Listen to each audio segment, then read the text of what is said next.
สนาสำหรับชาติเราศาสนาในสมัยนี้เป็นของที่แยกจากชาติไม่ได้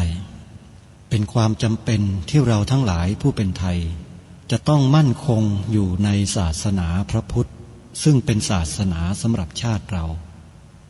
พระพุทธศาสนาก็ดีหรือศาสนาใดก็ดีที่ตั้งมั่นอยู่ได้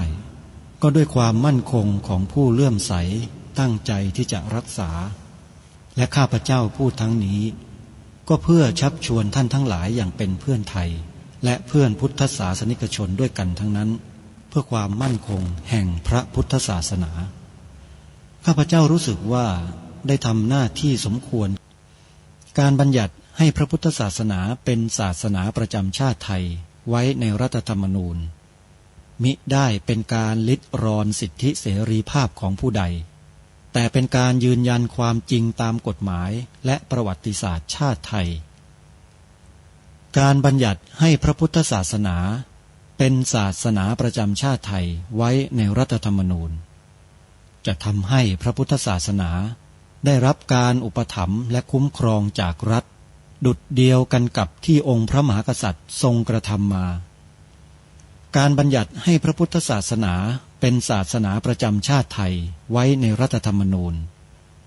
จะป้องกันพระพุทธศาสนาไม่ให้ถูกลัทธินิกายนอกศาสนากระทำการใดๆได้ด้วยอุบายต่างๆนานาการบัญญัติให้พระพุทธศาสนาเป็นศาสนาประจำชาติไทยไว้ในรัฐธรรมนูญจะทำให้สังคมไทยมีแต่ความสุขร่มเย็นเป็นธรรมทั้งต่อคนศาสนาอื่นและคนสัญชาติอื่นได้อย่างแท้จริงแต่ถ้าไม่บัญญัติให้พระพุทธศาสนาเป็นศาสนาประจำชาติไทยไว้ในรัฐธรรมนูญในอนาคตประเทศไทยจะต้องตกอยู่ในสถานะเดียวกันกับพื้นที่3 จังหวัดชายแดนภาค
วันนั้นท่านสามารถรับฟังรายการผ่านแอปพลิเคชันในโทรศัพท์มือถือของท่านที่ชื่อว่าวิทยุพุทธศาสนาทั่วไทยฟังได้ตลอด24 ชั่วโมงมีสถานีวิทยุพระพุทธศาสนาแห่งชาติให้ท่านได้เลือกรับฟังมากถึง40 สถานีทั่วไทยสถานีวิทยุในแอปพลิเคชันที่นำรายการคดีโลกคดีธรรมไปออกในเวลาต่างกันมีดังนี้9 นาฬิกาเวลา9 โมงเช้ารายการนี้จะออกอากาศผ่านสถานีวิทยุ2 สถานีในแอปพลิเคชันนี้คือวัดหนองกายอยู่ในลำดับ15และวัดอารามมงคล อยู่ในลำดับที่สองในเวลา10 นาฬิกาสถานีวิทยุที่นำรายการคดีโลกคดีธรรมไปออกเวลา10 นาฬิกาคือสถานีวิทยุวัดป่าจริยธรรมอยู่ในลำดับที่หนึ่งของตารางในเวลา11 นาฬิกาหรือเวลาเพลสถานีวิทยุที่นำรายการนี้ไปออกอากาศเวลา11 นาฬิกาก็คือสถานีวิทยุวัดฝายหินและในเวลา13 นาฬิกาบ่ายโมงตรงสถานีวิทยุที่นำรายการนี้ออกอากาศผ่านแอปพลิเคชันก็คือสถานีวิทยุวัดบ้านปลาคูนออกเวลา13 นาฬิกาในช่วงดึกเวลาตีหนึ่งหรือเวลา1 นาฬิกายังมีรายการคดีโลกคดีธรรมให้ท่านรับฟังกันในช่วงดึกอีกครั้งหนึ่งโดยสถานีวิทยุที่ออกอากาศในเวลาตีหนึ่งก็คือสถานีวิทยุวัดฝายหินและนี่คือสถานีวิทยุในแอปพลิเคชันที่ออกรายการคดีโลกคดีธรรมต่างเวลากันในวันหนึ่ง5 เวลาเพราะฉะนั้นใครที่ติดตามรับฟังรายการนี้โดยปกติถ้าหากว่าช่วงเวลาไหนท่านพลาดติดภารกิจไม่สามารถจะฟังในช่วงเวลานั้นได้ท่านก็สามารถเลือกรับฟังในเวลาอื่นที่ทางรายการได้ประกาศไปเมื่อสักครู่นี้ได้ไม่ว่าจะเป็น9 นาฬิกา10 นาฬิกา11 นาฬิกา13 นาฬิกาและ1 นาฬิกาขออนุโมทนาขอบพระคุณครูบาอาจารย์ผู้อำนวยการสถานีวิทยุพระพุทธศาสนาแห่งชาติทุกรูปนะครับที่ได้นำรายการนี้เผยแพร่ทางสถานีวิทยุกระจายเสียงให้กับพี่น้องชาวพุทธของเราได้สดับรับฟังทุกวันก็ขอให้บรรดาท่านผู้ฟังที่ติดตามรับฟังรายการหากท่านจะทำบุญกับรายการคดีโลกคดีธรรมให้ท่านบริจาคปัจจัยเป็นค่ากระแสไฟฟ้าให้แก่สถานีวิทยุที่ท่านฟังรายการนั้นจะดีที่สุดจะเป็นบุญที่สุดมากที่สุดขออนุโมทนาสาธุด้วยนะโยมนะยังมีสถานีวิทยุอีกแห่งหนึ่งที่ยังไม่ได้เข้ามาร่วมในแอปพลิเคชันนี้นำรายการคดีโลกคดีธรรมออกอากาศทุกวันละ2 เวลานั่นก็คือสถานีวิทยุวัดสามชุกวัดสามชุกตั้งอยู่ที่ตำบลสามชุกอำเภอสามชุกจังหวัดสุพรรณบุรีบริหารงานโดยหลวงพ่อพระครูสุวรรณวิจิตรเจ้าคณะตำบลสามชุกเจ้าอาวาสวัดสามชุกท่านนำรายการคดีโลกคดีธรรมออนแอร์ออกอากาศมาตั้งแต่เริ่มต้นมาเลยจนถึงปัจจุบันไม่เคยหยุดแล้วก็นำไปออกอากาศ2 เวลาคือเวลาช่วงเช้า9 นาฬิกาและในช่วงกลางคืนเวลา20 นาฬิกาสถานีวิทยุแห่งนี้ยังไม่ได้เข้าร่วมในแอปพลิเคชันทางรายการได้แนะนำท่านแล้วแต่ท่านยังไม่กล้ามาเข้าร่วมซึ่งก็คงจะได้บอกแจ้งให้ท่านทราบต่อไปว่ามาร่วมเถอะญาติโยมก็จะได้สะดวกรับฟังกันได้ทั่วถึงทั่วทั้งประเทศเดี๋ยวจะไปกราบเรียนท่านให้ทราบอีกครั้งหนึ่งนะโยมนะถ้าหากใครอยู่ในจังหวัดสุพรรณบุรีโดยเฉพาะอำเภอสามชุกเดิมบางนางบวชศรีประจัน อำเภอเมืองแล้วก็อำเภอที่ใกล้เคียงด่านช้างเนี่ยนะฟังรายการคดีโลกคดีธรรมได้ผ่านสถานีวิทยุวัดสามชุกหรือแม้บางพื้นที่ของจังหวัดชัยนาทวิเศษชัยชาญนะอำเภออะไรต่างๆที่อยู่ติดกับจังหวัดสุพรรณบุรีเนี่ยเปิดรับฟังสถานีวิทยุวัดสามชุกได้แบบสบายๆเลยโยมคลื่นวิทยุวัดสามชุกคลื่น FM 100.25 เมกะเฮิรตซ์ 100.25 เมกะเฮิรตซ์นะและที่วัดสามชุกนี้จะจัดทอดกฐินสามัคคีในเดือนพฤศจิกายนวันอาทิตย์ที่26พฤศจิกายนขอเรียนเชิญเจริญพรญาติโยมรับเป็นเจ้าภาพกฐินสามัคคีให้ทางวัดสามชุกได้ไปช่วยสนับสนุนสถานีโทรทัศน์ดีทีวีได้อีกด้วยโยมขอเชิญนะเอาละท่านสาธุชนทุกท่านในวันนี้ทางรายการก็ได้เตรียมเนื้อหาเอาไว้แล้วที่จะนำมาอ่านให้กับทุกท่านได้สดับรับฟังกันต่อเนื่องจากเมื่อวานทางรายการกำลังนำเสนอผลงานทางวิชาการของนิสิตมหาวิทยาลัยสงฆ์2 แห่งและนิสิตของมหาวิทยาลัยขอนแก่นที่ได้ทำดุษฎีนิพนธ์นะฮะในเรื่องที่เกี่ยวกับการวิเคราะห์พุทธจริยศาสตร์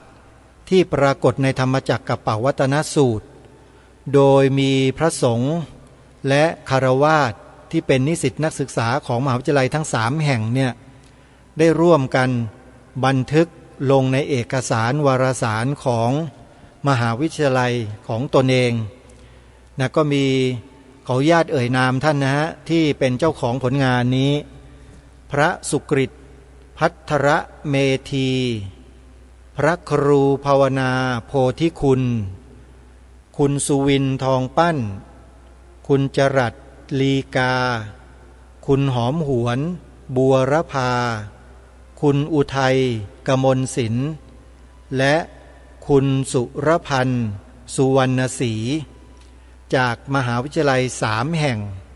คือมหาวิทยาลัยมหาจุฬาลงกรณราชวิทยาลัยวิทยาเขตขอนแก่นมหาวิทยาลัยขอนแก่นและมหาวิทยาลัยมหามกุฏราชวิทยาลัยวิทยาเขต101นิสิตนักศึกษาของ3 มหาวิทยาลัยนี้ได้นำผลงานลงไว้ในวารสารของมหาวิทยาลัยแล้วก็มีผลงานทางการวิจัยเกี่ยวกับเรื่องของพุทธจริยศาสตร์ที่ปรากฏในธรรมจักรกัปปวัตนสูตรเนี่ยมานำเสนอเป็นผลงานทางวิจัยแล้วทางรายการก็นำมาเผยแพร่ให้กับหมู่ชาวพุทธบริษัทของเราที่มีความสนใจในงานวิชาการเหล่านี้ได้มาสดับรับฟังเพื่อมาร่วมกันวิเคราะห์ถึงสภาพเหตุการณ์ที่เป็นไปอยู่ในสังคมไทยของเราและก็โลกทั้งหมดว่ามันมีเหตุในทางที่เสื่อมมาจากอะไรเหตุแห่งความเจริญมาจากอะไรตรงนี้เราจะเห็นภาพเทียบเคียงกันชัดเจนแล้วเราก็จะสามารถนำเอาสิ่งที่ดีที่สุดเนี่ยไปใช้ไปบริหารจัดการโลกของเราใบนี้สังคมของเรานี้อย่างถูกต้องกันต่อไปเมื่อวานนี้ก็ได้นำบทความที่เป็นอุปนัยที่มีการอธิบายความสรุปเป็นผลออกมาจากการทำวิจัยให้พวกเราได้สดับรับฟังขออภัยไม่ใช่ผลนะเป็นบทนำนะขออภัยเป็นบทนำนะซึ่งชี้เห็นถึงสภาพสังคมมนุษย์ในยุคปัจจุบันที่มีการเปลี่ยนแปลงไปด้วยเหตุปัจจัยนะหลายอย่างโดยเริ่มต้นมาจากแผนการพัฒนาเศรษฐกิจและสังคมแห่งชาติโดยในที่นี้นะนิสิตที่ทำการวิจัยได้หยิบยกนะแผนพัฒนาฉบับที่12ขึ้นมากล่าวอ้างแล้วก็ได้ชี้ประเด็นลงไปว่าแผนพัฒนาเนี้ยนะมุ่งเน้นให้มนุษย์ในสังคมโลกเรานั้นหรือประเทศของเราเนี่ยกระทำอะไรบ้างก็แยกออกมาเป็น1 2 3 4 5อย่างเห็นได้ชัดนะแล้วก็นำเสนอวิธีการที่สามารถที่จะ แก้ปัญหาที่เกิดขึ้นจากแผนพัฒนาดังกล่าวแล้วมันส่งผลกระทบต่อธรรมชาติสิ่งแวดล้อมสังคมมนุษย์อะไรต่างๆเนี่ยอย่างมากมายทางแก้ที่จะนำมาแก้ก็คือนำเสนอพุทธจริยศาสตร์ที่มีปรากฏในธรรมจักรกัปปวัตนสูตรนั่นก็คือข้อปฏิบัติอันยิ่ง2ประการก็คืออริยสัจสี่กับอริยมรรคมีองค์8นี่คือข้อเสนอและเป็นบทสรุปในบทนำที่นำมาอ่านให้กับท่านผู้ฟังได้ฟังเมื่อวานนี้ทีนี้ถ้าเราจะทำการศึกษาผลงานวิจัยของผู้ที่เขาทำวิจัยมาในลักษณะเช่นนี้เนี่ยถ้าเราไม่รู้ขั้นตอนวิธีการโครงสร้างของการจัดทำงานวิจัยรีเสิร์ชเนี่ยมันก็กระไรอยู่นะก็เลยนำวิธีการขั้นตอนต่างๆในการวิจัยที่เขาทำกันเป็นลำดับขั้นไปเนี่ยมาอ่านให้พวกเราได้รู้จักกันด้วยว่าระดับนักวิชาการระดับด็อกเตอร์ที่เขาทำการวิจัยกันเขามีขั้นตอนวิธีการกันอย่างไรในบทความนี้เป็นวัตถุประสงค์ที่ผู้ทำการวิจัยได้นำเสนอผ่านเอกสารดังกล่าวเป็นวัตถุประสงค์ของการวิจัยมันมีอยู่3ข้อเขาบอกว่า 1. เพื่อศึกษาแนวคิดทฤษฎีพุทธจริยศาสตร์ 2. เพื่อศึกษาประวัติและสารัตถะในธรรมจักรกัปปวัตตนสูตร 3. เพื่อวิเคราะห์พุทธจริยศาสตร์ที่ปรากฏในธรรมจักรกัปปวัตตนสูตรนี่คือวัตถุประสงค์การวิจัย3ข้อซึ่งมันก็ตรงกับสิ่งที่เราปรารถนาและก็ต้องการได้ยินได้ฟังอยู่พอดี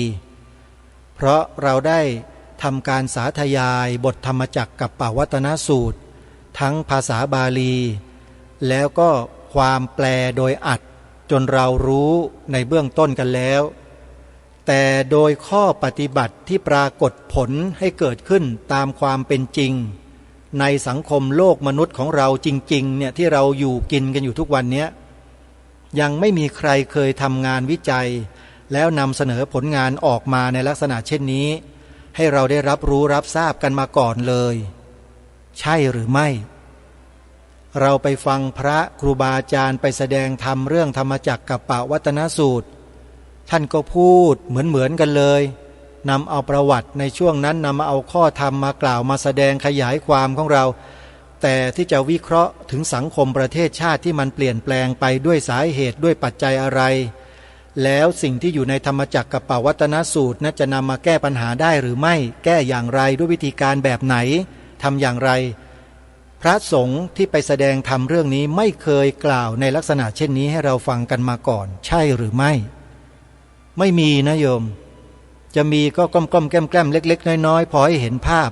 เฉียดฉิวๆแต่ไม่ได้เจาะลงไปในรายละเอียดแก่นกลางลึกของเนื้อหาของความเป็นจริงเลย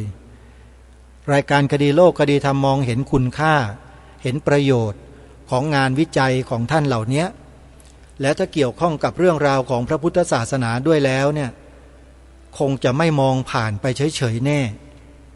ก็จะต้องนำมาถ่ายทอดให้พวกเราชาวพุทธได้ศึกษาเรียนรู้ภูมิปัญญาของนักวิชาการระดับสูงๆเหล่านี้ที่เขาทำการศึกษาค้นคว้าวิจัยวิเคราะห์มาให้เราอย่างสำเร็จรูปแล้วเนี่ยร่วมกันคือศึกษาร่วมกันเพื่ออะไรเพื่อปรับทิฏฐิคือความเห็นของเราเนี่ยให้มันตรงกันเขาเรียกว่าทิฏฐิสามัญญตาอันนี้สำคัญมากเป็นเหตุเบื้องต้นแห่งสัมมาทิฏฐินะซึ่งเป็นหนึ่งในองค์ธรรมของอริยมรรคมีองค์8เห็นไหมนี่แหละคือสิ่งที่เรากำลังทำกันอยู่เนี่ยกำลังเดินตามอริยมรรคมีองค์8ในเบื้องต้นคือศึกษาทำการศึกษาข้ออัดข้อธรรมทั้งหลายที่มีผู้ได้จัดได้ทำได้เผยแพร่เอาไว้อะไรก็ตามที่เป็นประโยชน์ต่อการศึกษาเรียนรู้พระพุทธศาสนาแล้วเนี่ยเราต้องศึกษากันร่ำไปท่านผู้ฟังอันนี้เขาเรียกว่าสิ่งนี้เป็นสาระ นะเป็นสิ่งที่เป็นสาระเป็นประโยชน์เราก็ต้องช่วยกันศึกษาเรียนรู้ทำความเข้าใจช่วยกันถ่ายทอดช่วยกันเผยแพร่ให้ยิ่งขึ้นนะเพราะฉะนั้นวัตถุประสงค์ของการวิจัย3ข้อนะก็จะสรุปอีกครั้งหนึ่งก็คือ 1. เพื่อศึกษาแนวคิดทฤษฎีพุทธจริยศาสตร์ 2. เพื่อศึกษาประวัติและสารัตถะในธรรมจักรปวัตตนสูตร 3. เพื่อวิเคราะห์พุทธจริยศาสตร์ที่ปรากฏในธรรมจักรปวัตตนสูตรทีนี้เมื่อทราบวัตถุประสงค์แล้วผู้ที่ทำการวิจัยก็นำเสนอวิธีดำเนินการวิจัยเราก็จะมารับทราบรับรู้กันแล้วว่าวิธีการดำเนินการวิจัยเนี่ยเขาทำกันมีขั้นตอนเป็นอย่างไรการวิจัยเรื่องการวิเคราะห์พุทธจริยศาสตร์ที่ปรากฏในธรรมจักรปวัตตนสูตรโดยผู้วิจัยได้กำหนดวิธีการดำเนินวิจัยไว้ดังนี้ 1. รูปแบบการวิจัยการวิจัยครั้งนี้เป็นการวิจัยเชิงเอกสาร documentary research โดยมีวิธีการเก็บและรวบรวมข้อมูลจากเอกสารตำราบทความวิชาการและงานวิจัยที่เกี่ยวข้องได้กำหนดขั้นตอนการวิจัยไว้ดังนี้ 2. ขั้นรวบรวมข้อมูลก.รวบรวมข้อมูลเอกสารขั้นปฐมภูมิ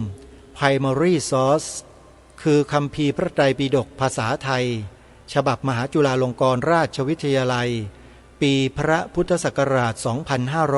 2539 เล่มที่ 4 และเล่มที่ 19 ขอรวบรวมข้อมูลเอกสารขั้นทุติยภูมิ secondary source คือเอกสารงานวิจัยงานเอกสารตำราบทความทางวิชาการและงานวิจัยที่เกี่ยวข้อง 3. การตรวจสอบข้อมูลและการวิเคราะห์ข้อมูลก.แยกแยะและจัดหมวดหมู่ข้อมูลจากเอกสารที่ได้มาทั้งหมดขอการตรวจสอบแหล่งที่มาของข้อมูลผู้วิจัยได้ทำการตรวจสอบข้อมูลเกี่ยวกับพุทธจริยศาสตร์ในธรรมจักรปวัตตนสูตรโดยประกอบด้วย 1. พระไตรปิฎกฉบับมหาจุฬาลงกรณราชวิทยาลัยฉบับปีพระพุทธศักราช 2539 เล่ม 4 และเล่ม 19 2. เอกสารวิชาการและงานวิจัยที่เกี่ยวข้องในธรรมจักรปวัตตนสูตรแล้วเห็นว่ามีข้อมูลที่ตรงและสอดคล้องกันอย่างมีนัยสำคัญค.วิเคราะห์ข้อมูลในด้านต่างๆอย่างเป็นระบบง.เปรียบเทียบข้อมูลลักษณะที่เหมือนกันและแตกต่างกันจ.วิเคราะห์ข้อมูลด้วยวิธีการพรรณนาวิเคราะห์ตามหลักอุปนัยวิธี 4. การสรุปผลและอภิปรายผลการวิจัยผู้วิจัยนำผลการวิจัยจากขั้นตอนที่ 1 และขั้นตอนที่ 2มาสรุปผลการวิจัยให้สอดคล้องกับวัตถุประสงค์ทั้ง3ข้อที่ได้ตั้งไว้นั้นตามลำดับและหาความสอดคล้องกับเอกสารตำราหนังสือและงานวิจัยที่เกี่ยวข้องแล้วนำเสนอผลสรุปการวิจัยต่อไปนี่คือขั้นตอนการทำวิจัยที่ผู้ทำวิจัยได้นำเสนอผ่านเอกสารแล้วก็อธิบายเป็นขั้นๆให้เราได้รับทราบกันไปเราก็ทราบถึงขั้นตอนของการจัดทำวิจัยแล้วนะโยมนะว่ามันไม่ใช่เรื่องง่ายและมันต้องมีเอกสารมีหลักฐานมีตัวบุคคล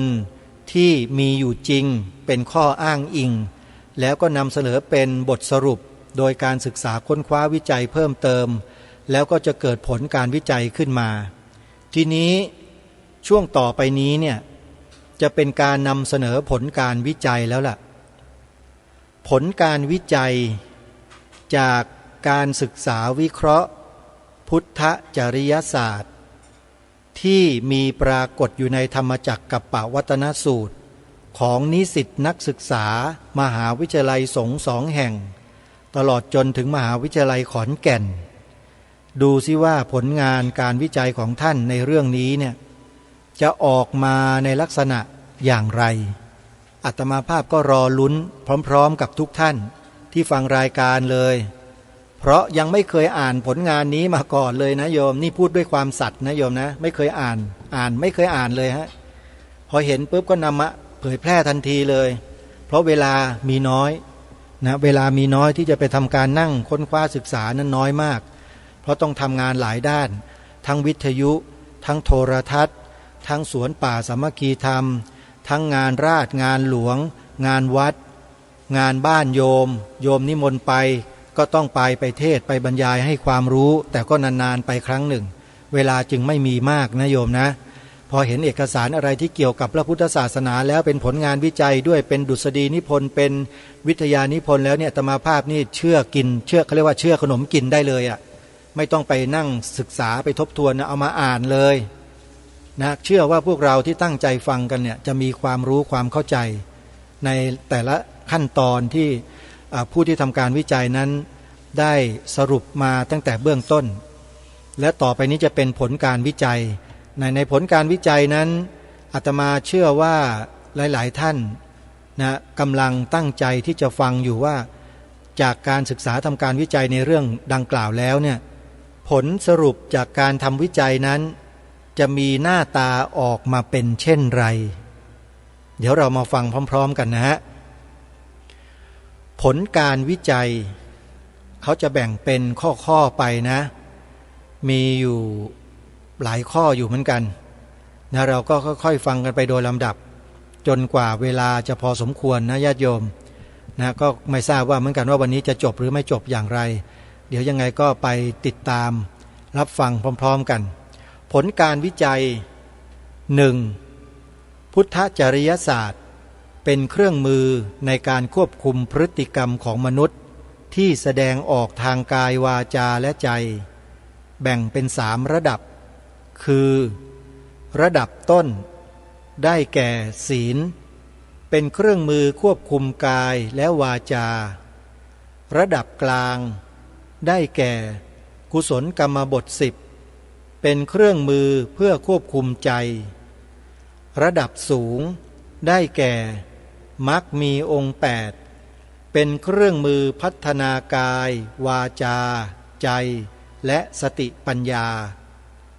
ส่วนพุทธจริยศาสตร์ที่ปรากฏในธรรมจักรปวัตตนสูตรนั้นพบว่าเป็นจริยศาสตร์ขั้นสูงประกอบด้วยอริยสัจ4และมรรคมีองค์8ซึ่งเป็นเครื่องมือในการพัฒนาสติปัญญาเพื่อความหลุดพ้นจากทุกข์และบรรลุเป้าหมายสูงสุดคือพระนิพพานได้ 2. ประวัติและสารัตถะในธรรมจักรปวัตตนสูตรพบว่าเป็นการแสดงถึงการปฏิเสธส่วนที่สุด2 อย่างและเสนอแนวทางดำเนินชีวิตโดยสายกลางอันเป็นแนวทางใหม่ให้มนุษย์มีเนื้อหาแสดงถึงขั้นตอนและแนวทางในการปฏิบัติเพื่อบรรลุถึงอริยสัจทั้ง4คืออริยมรรคมีองค์8โดยเริ่มจากทำความเห็นให้ถูกทางสายกลางก่อนเพื่อดำเนินตามขั้นตอนการปฏิบัติรู้เพื่อละทุกข์ทั้งปวงเพื่อความดับทุกข์อันได้แก่นิพพานซึ่งเป็นจุดมุ่งหมายสูงสุดของพระพุทธศาสนากล่าวโดยสรุปธรรมจักรปวัตตนสูตรแสดงถึงส่วนที่สุด2 อย่างที่พระพุทธศาสนาปฏิเสธอันได้แก่กามสุขัลลิกานุโยคคือการหมกมุ่นอยู่ในกามและอัตตกิลมัฏฐานุโยคคือการทรมานตนให้ลำบากโดยเปล่าประโยชน์มัชฌิมาปฏิปทาคือปฏิปทาทางสายกลางที่พระพุทธองค์ได้ทรงตรัสรู้ได้แก่มรรคมีองค์8อริยสัจ4คือธรรมที่เป็นความจริงอันประเสริฐ4 ประการ 3. พุทธจริยศาสตร์ที่ปรากฏในธรรมจักรปวัตตนสูตรว่าเป็นพุทธจริยศาสตร์ระดับสูงคืออริยสัจ4และมรรคมีองค์8โดยมีรายละเอียดดังนี้ 3.1 อริยสัจ4ประกอบด้วยทุกข์สมุทัยนิโรธมรรค เป็นเครื่องมือในการตรวจสอบต้นตอของปัญหาต่างๆ 3.2 มักมีองค์ 8 ประกอบด้วย 1. สัมมาทิฏฐิเห็นชอบคือรู้เข้าใจถูกต้องเห็นตามที่เป็นจริง 2. สัมมาสังกัปปะดำริชอบคือคิดสุจริตตั้งใจทำสิ่งที่ดีงาม 3. สัมมาวาจาเจรจาชอบคือกล่าวคำสุจริต 4. สัมมากัมมันตะกระทำชอบคือทำการที่สุจริต 5. สัมมาอาชีวะอาชีพชอบคือประกอบสัมมาชีพหรืออาชีพที่สุจริต 6. สัมมาวายามะพยายามชอบคือเพียรละชั่วบำเพ็ญดี 7. สัมมาสติระลึกชอบคือทำการด้วยจิตสำนึกเสมอไม่เผลอพลาด 8. สัมมาสมาธิตั้งจิตมั่นชอบ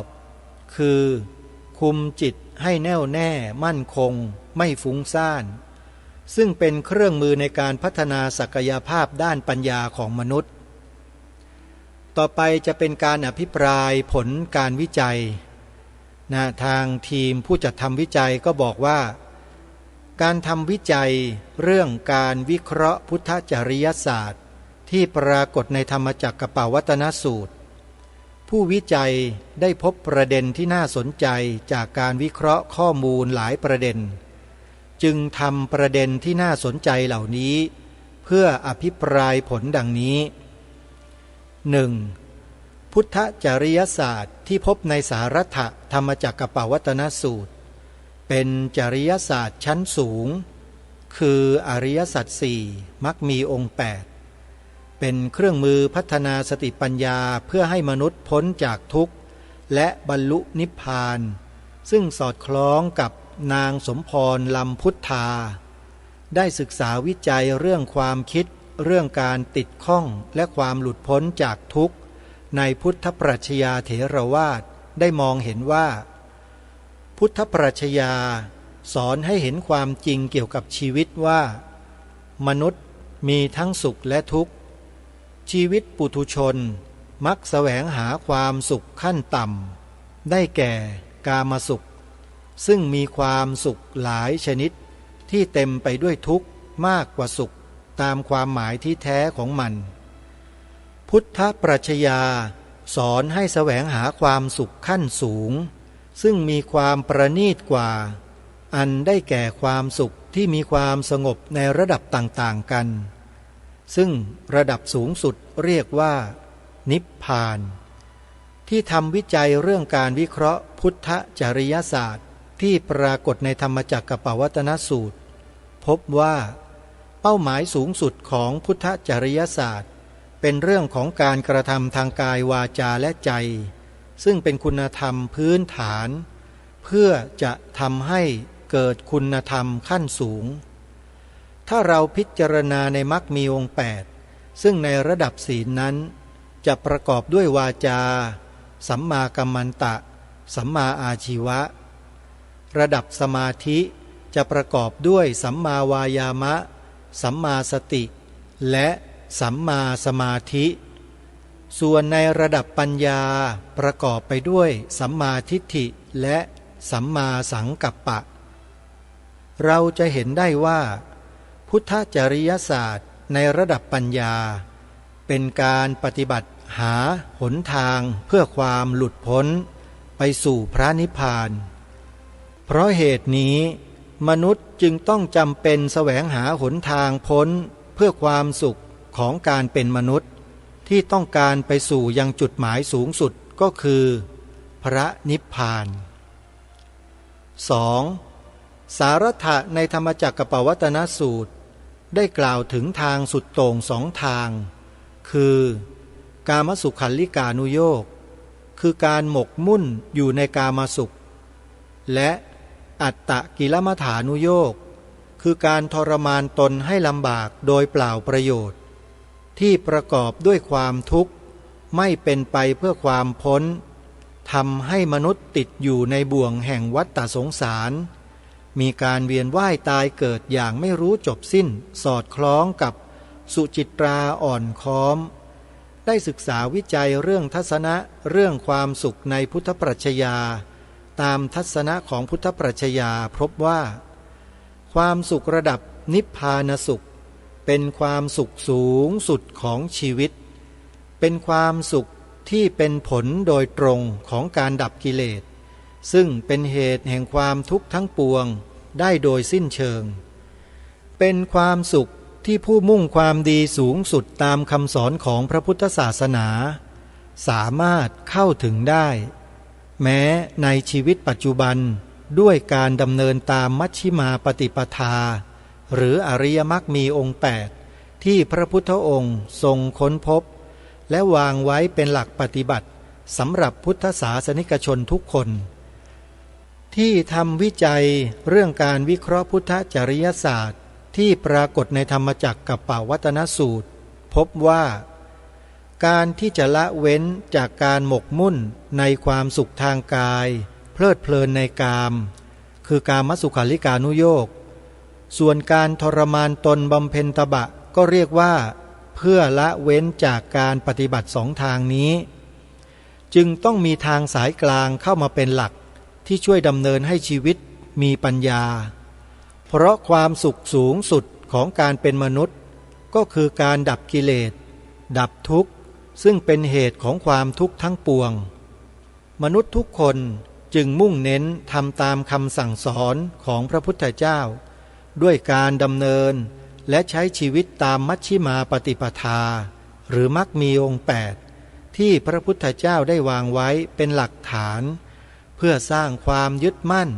และไม่อยากให้ใครเดินไปในทางที่ผิดหรือที่ไม่ควรเพราะว่าการทำให้ชีวิตของเราไม่พบเจอแต่ความสุขแต่ถ้าเราไปปฏิบัติตามคำสั่งสอนของพระพุทธเจ้าได้เราก็จะสามารถค้นพบความสุขสูงสุดของชีวิตเราก็คือพระนิพพานที่ทุกคนต้องการวันนี้คงต้องจบบทความไว้แต่เพียงเท่านี้ก่อนท่านผู้ฟังเนื่องด้วยเวลาก็ไล่หลังมาใกล้จะหมดก็จึงได้อ่านให้ท่านผู้ฟังได้เพียงแค่2 ข้อเท่านั้นเองแต่เพียงแค่2 ข้อนี้ก็น่าจะทำให้พวกเราที่ติดตามรับฟังรายการและตั้งใจพิจารณาศึกษาในข้อวิจัยเหล่านี้ก็จะได้รับรู้ถึงความคิดเห็นความมุ่งหวังความตั้งใจของผู้ทำการวิจัยว่าต้องการที่จะให้เกิดผลเป็นอะไรอย่างไรแต่ที่แน่ๆก็คือว่าสุดท้ายแล้วเนี่ยมนุษย์เราทุกคนไม่มีใครต้องการความทุกข์มีแต่ต้องการความสุขแต่ปรากฏว่ามนุษย์เราไปนิยามความสุขเอาไว้แต่เพียงแค่ความสุขที่ได้จากทางเนื้อหนังทางสัมผัสทางสูดทางกินทางดื่มทางฟังอะไรเหล่านี้ไปนิยามอยู่ได้แค่นี้แต่แท้จริงแล้วความสุขที่สูงกว่ากามสุขเหล่านี้เนี่ยมีอยู่แต่มนุษย์ไม่สนใจมนุษย์ไม่ทำการศึกษาขั้นตอนวิธีการให้เข้าถึงบรมสุขเหล่านี้มนุษย์ก็เลยติดอยู่ในกามสุขอยู่อย่างนี้กันร่ำไปแล้วก็ก่อปัญหาให้เกิดขึ้นกับมนุษย์ด้วยกันเองก่อความสับสนวุ่นวายความเดือดร้อนความเสียหายให้เกิดขึ้นแก่สิ่งแวดล้อมธรรมชาติในโลกจนกระทั่งโลกมีอากาศร้อนขึ้นบรรยากาศก็เริ่มไม่ดีมากขึ้นภัยพิบัติก็เกิดขึ้นเรื่อยๆอย่างเนี้ยท่านสาธุชนก็ลองคิดดูว่าสิ่งที่ผู้วิจัยได้นำเสนอแล้วก็สรุปเป็นผลออกมานี้เพียง2 ข้อที่ผ่านมาเนี่ยพอที่จะเชื่อถือได้หรือไม่อย่างไรอันนี้ก็ขึ้นอยู่กับผู้ฟังแต่ละท่านนะฮะว่าจะมีวิจารณญาณมีญาณอย่างรู้มีภูมิปัญญาความรู้ความเข้าใจในผลงานของผู้ทำวิจัยนี้มากน้อยเพียงใด มันก็เป็นประโยชน์นะฮะถึงแม้ว่าเราจะได้หรือไม่ได้แต่เราได้ฟังได้ศึกษาเรียนรู้แล้วเราก็มีความรู้ในเรื่องนั้นๆขึ้นมานี่คือสิ่งที่ไม่สูญเปล่านะฮะเพราะฉะนั้นงานวิจัยอันนี้ก็ยังคงเหลือให้เราได้ทำการศึกษาเรียนรู้สดับรับฟังกันในวันต่อไปนะยังไม่จบยังมีต่อวันพรุ่งนี้น่าจะเป็นตอนสุดท้ายตอนจบในการนำเสนอเอกสารงานวิจัยในเรื่องดังกล่าวนี้เดี๋ยววันพรุ่งนี้เรามาติดตามรับฟังกันต่อนะฮะวันนี้เวลาของรายการหมดแล้วท่านผู้ฟังต้องขอล่ำลารายการไว้แต่เพียงเท่านี้พบกับรายการได้ใหม่ในวันต่อไปขอความสุขความสวัสดีในธรรมแห่งองค์สมเด็จพระบรมศาสดาสัมมาสัมพุทธเจ้าจงปรากฏเกิดมีขึ้นในจิตใจของท่านผู้ฟังทุกท่านทุกคนเทินขอเจริญพรกล้าคิดก็ต้องกล้าทำอย่ากลัวถ้าทำความดีเป็นศึกษาปัญหาให้ทันท่วงทีเมืองไทยจะพัฒนากว่านี้รายการดีๆคดีโลกคดีธรรมขอรำพันบรรยายความคิดเครื่องหมายแห่งสีทั้งสามงามถนัดขาวคือบริสุทธิ์สีสวัสดิ์หมายพระไตรรัตน์และธรรมะคุ้มจิตไทยแดงคือโลหิตเราใสซึ่งยอมสละได้เพื่อรักษาชาติศาสนาน้ำเงินคือสีโสภาอันจอมประชาพระโปรดเป็นของส่วนองค์จับริ้วเข้าเป็นไตรรงค์ยิ่งเป็นสีธงที่รักแห่งเราชาวไทยทหารอวตารนำไปยงยุทธวิชัยวิชิตก็ชูเกียรติสยามประเทศไทยที่เจริญมั่นคงมาได้จนถึงทุกวันนี้มิได้เกิดขึ้นจากความหวาดกลัวอย่างคลาดเขลาแต่บรรพบุรุษไทยของเราทุกยุคทุกสมัยล้วนแต่มีความกล้าหาญและชาญฉลาดปกป้องเอกราชสร้างชาติให้เกิดความมั่นคงโดยมีธงแห่งพระไตรรัตน์เป็นเครื่องนำชัยจึงเป็นที่มาที่ไปของรายการคดีโลกคดีธรรมกล้าคิดก็ต้องกล้าทำอย่ากลัวถ้าทำความดีเป็นศึกษาปัญหาให้ทันท่วงทีเมืองไทยจะพัฒนากว่านี้รายการดีๆคดีโลกคดีธรรมรายการดีๆคดีโลกคดีธรรม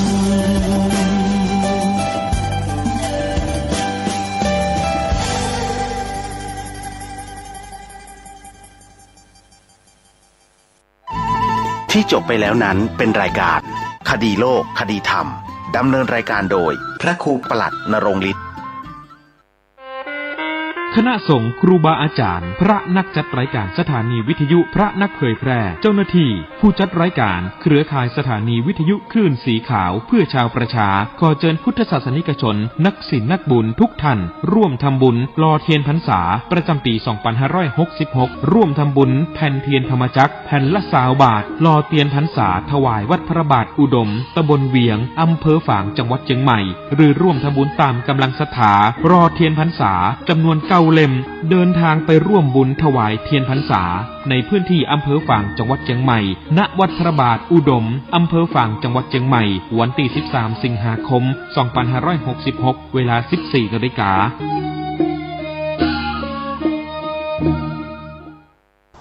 ข่าวสารประการประชาสัมพันธ์ประกาศ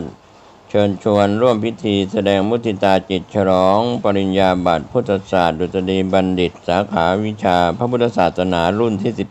18/10 กับพระครูประหลัดกิติพงศ์กิติโสพโนด็อกเตอร์เลขานุการเจ้าคณะตำบลสันทรายน้อยถึงตำบลสันพเนตรผู้ช่วยเจ้าอาวาสวัดสันขยอมตำบลสันทรายน้อยอำเภอสันทรายจังหวัดเชียงใหม่จัดงานมุทิตาวันเสาร์ที่19และวันอาทิตย์ที่20สิงหาคม2566ก็เชิญชวนศรัทธา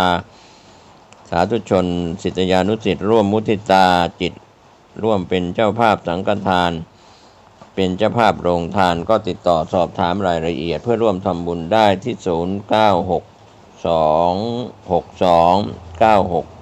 0962629694ได้ทุกวันก็เป็นงานบุญงานกุศลมุทิตาจิตฉลองปริญญาบัตรพุทธศาสตร์ดุษฎีบัณฑิตสาขา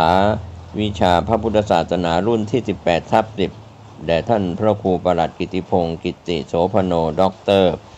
เลขานุการเจ้าคณะตำบลสันทรายน้อยถึงสันพเนตรผู้ช่วยเจ้าวาดวัดสันขยอมตำบลสันทรายน้อยอำเภอสันทรายจังหวัดเชียงใหม่เชิญท่านร่วมงานนี้ทั้ง2วันวันเสาร์ที่19และวันอาทิตย์ที่20สิงหาคม2566โดยทั่วหน้ากัน